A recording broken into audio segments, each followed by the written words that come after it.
Chief, first and foremost, can we start with your name? Robert Ross, District Chief. Thank you, sir. You want to talk about where we are and talk about what you're working? We're in Southwest Houston, residential neighborhood, one-story structure fire. So, talk about the call.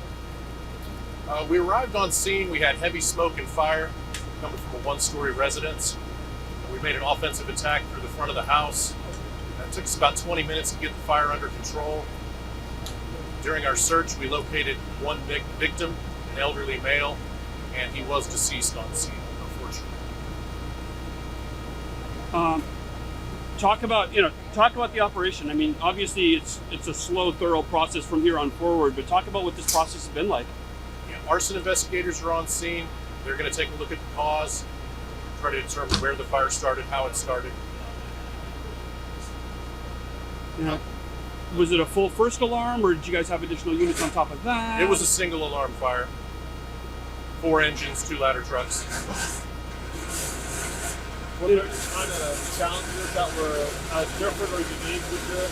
And if so, what were they? How was the firefight? No, it unfolded like we like them to go. We had everybody, first in companies and myself arriving more or less at the same time. We had a water supply right in front of the house.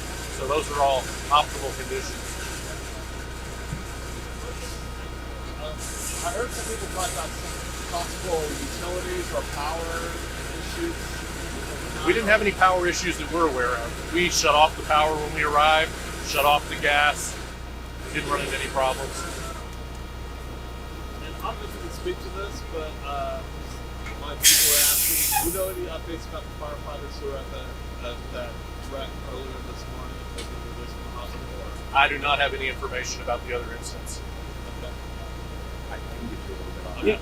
Yeah, Chief, this is the second fatal fire this morning for the department.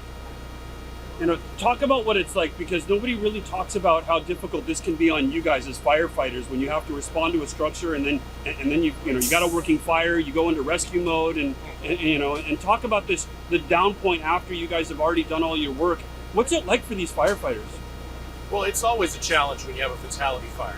We search every structure to make sure victims are not inside the building, but occasionally we do locate victims. Hopefully we can resuscitate them. Sometimes we can't, and we have to be ready for the next call. It's just part of the job. Okay, can you talk a little bit about the resources that HFD has in place for those things? So like your CIS. We do have a critical incident stress management team that we can call out anytime firefighters encounter an unusual incident or a stressful incident, and we deploy them regularly as needed. And as far as you know, how many people were in the house at the time? Or There was only one individual in the house. We believe he lived alone. That's the information we received from neighbors. And we're hearing the elderly male, approximately 80 years old. Does that sound about accurate? That's what I heard. Early 80s, elderly male. I'm good. Thank you, Chief. I appreciate it. Okay. Sorry, I'm not the